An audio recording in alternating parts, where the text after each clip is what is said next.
What is going on, ladies and gentlemen? Welcome to the Sneaker News Network. I'm your host, Trouble T. Roy, and today's episode is a very, very special episode. I say this because, again, the sneaker industry, a lot of people don't tell the truth, just to be completely honest with you.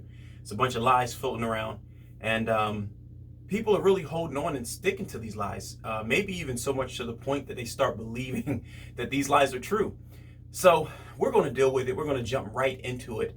And today's title to today's show is Authenticators, Who to Believe.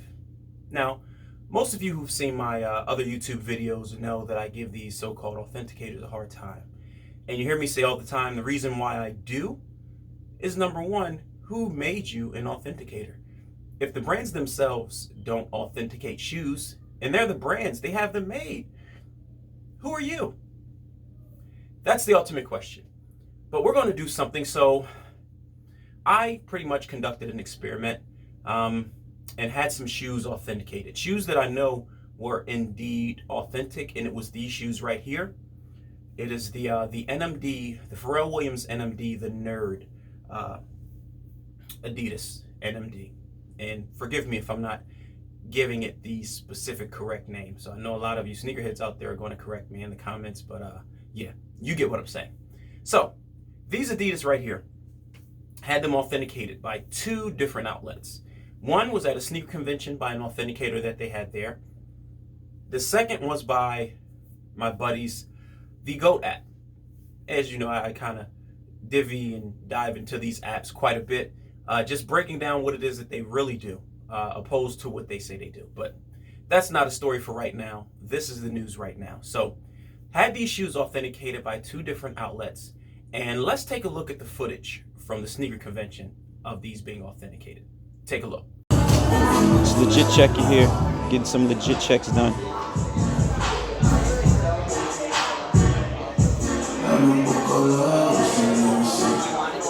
Leave the computer.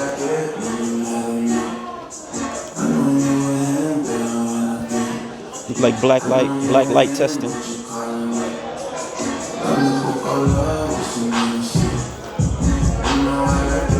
Good. So we got a pass on our NMDs. Legit check guy took a look at us. We're official like a ref with a whip. Okay, as you can see there, he had his laptop, the black light testing. And don't get me wrong, I know the shoes were authentic. I don't need another individual to tell me, especially another individual who's really not experienced in this like I am. You get what I'm saying? Who was wearing the original shoes prior to them being considered retros. So I already knew they were authentic. I was just, again, this is conducting an experiment. So as you can see, he deemed them to be authentic. He used the black light. He had his laptop. He was looking at pictures online. Said that we were fine. We were good to go. We were official like a ref with a whistle. Now, the second half to this is, I sent these sneakers to GOAT. Okay? And, you know, supposedly they sold for a certain amount. And, you know, they were great. He shipped them to the buyer. So I shipped them out. And, of course, I get an email back saying that these were replicas. So, of course, knowing me, you know I'm not just going to settle for that answer. So after I got this email from GOAT, I decided to respond to the email and asking them to be more specific and what considered these shoes replicas. So they said it was some inconsistencies, the overall shape of the shoe, you know, this and that, here and there. But notice something here. And this is the real thing that I want you to pay attention to. Did you ever notice that they don't call shoes fake? They call them replicas? Did you ever wonder why? Or is there a thought floating in your head that's making you kind of be like, well, yeah, I wonder why they call them replicas opposed to fake shoes? And I challenged them on this notion here. I said, if they're fake, just say that they're fake. But their response never included the word fake, not real, or not authentic. Have you ever noticed if you sent shoes to StockX that they also don't use the word fake anymore? They don't say fake, not real, not authentic either. Why do you think this is? Because probably their attorneys let them know that they can get into potential legal trouble being in business. Saying that about someone's shoes where there's no one to regulate the industry, even if the brands don't authenticate. Look at it. If the brands don't authenticate, they only tell you to buy from whatever their authorized retailers are, and they don't say anything is fake. Who gave these guys authority to call shoes fake? So boutiques, sneaker boutiques that say they buy, sell, and trade, but that really just buy and really don't do the selling and the trading part. I mean, excuse me, I stand corrected. So boutiques that buy, sell, trade, let me be correct here, that sell and don't really do the buying and the trading part. There we go. This is a lookout for you guys. When you're authenticating shoes, number one, you're not really an authenticator. I'm gonna put that out there. I don't care how mad you get, you're not. So number one, you're not really an authenticator. Number two, the brands don't call anything fake. Even if it's something that you know isn't retail quality, the brands still don't call it fake. So if I were you, I would take this tidbit, this golden nugget that I'm about to give you right now, and I would run with it.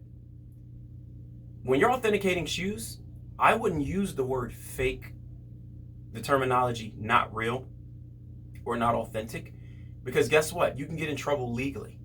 So what if it's a business that's bringing their shoes to you to be authenticated, or someone from another business brings shoes to you and you say that shoe isn't authentic, and they go back to that business, that customer goes back to that business and they say, hey man, you sold me fake shoes. And that business is like, no, we didn't. And they're like, well, according to Soul's boutique up the street, they said these are fake. And the business comes to you and say, hey man, why are you guys saying my shoes are fake when they're not fake? And they lose that business, especially if it's a high value shoe or a high sell. Do you know they can serve you papers and sue you? Do you know that? Because then in court, they're going to say, well, what makes you a specialist in this area? In the brandings here with the shoes. And all they got to do is provide proof that the brands don't authenticate. And as a boutique, you're in a world of hurt or trouble, because you're slandering that other business by calling a shoe fake when you're not an expert. So if I were you, boutiques, I would be careful. And I guess this is a twofold message. I'm putting it out there for people that go through this, and for people that have a tendency to call shoes fake and they really don't know what they're talking about. Based off of, I've seen stuff based off of shoelaces, of the wrong shoelaces in here. This makes the whole shoe fake. What kind of nonsense is that? So I think you guys better take heed, because I know you watch. Even though my numbers aren't huge, I know those that are important in this sneaker community, the selling and reselling. I know you guys watch. So take heed. So yeah, I definitely would take heed to this information. And again, for those of you that's been bamboozled by these guys, I'm sorry. It's like a sneaker secret society. It's horrible. But back to the emails. So this is the email, again, that I got from GOAT, confirming, quote unquote, that these were replicas. And again, notice that they didn't say fake. They can say it. They won't. I even tried to put it out there. They'd be like, if these shoes are fake, just say it. Of course they can't. So that was their reason. And places like StockX will say it doesn't meet their qualifications. Pay attention to stuff like that if you've ever tried to sell anything to StockX. But they won't say fake. So my thing is, with Authenticators, who do I believe now? Since again, it's unregulated, do I believe this guy here at the sneaker convention? Or do I believe StockX, or GOAT rather? And majority of people are going to believe GOAT over the shoe authenticator, at the convention. And here's why. Because they're a lot bigger. But the fact of the matter is, their experience is the same. They just have a bigger perception and a vast audience, a bigger audience. So of course people are going to go with the masses. So my thing is, you guys aren't even on the same page out there in the sneaker community. You got the people. I could see if everybody could regulate the game and say, oh, yeah, those are fake. And you go to everyone and say they're fake. But what if you get, oh, these are fake. And then you go to somebody, oh, these are authentic. And then you go to somebody, oh, these are fake. And then you go to another authenticator. They say, these are real. Who to believe?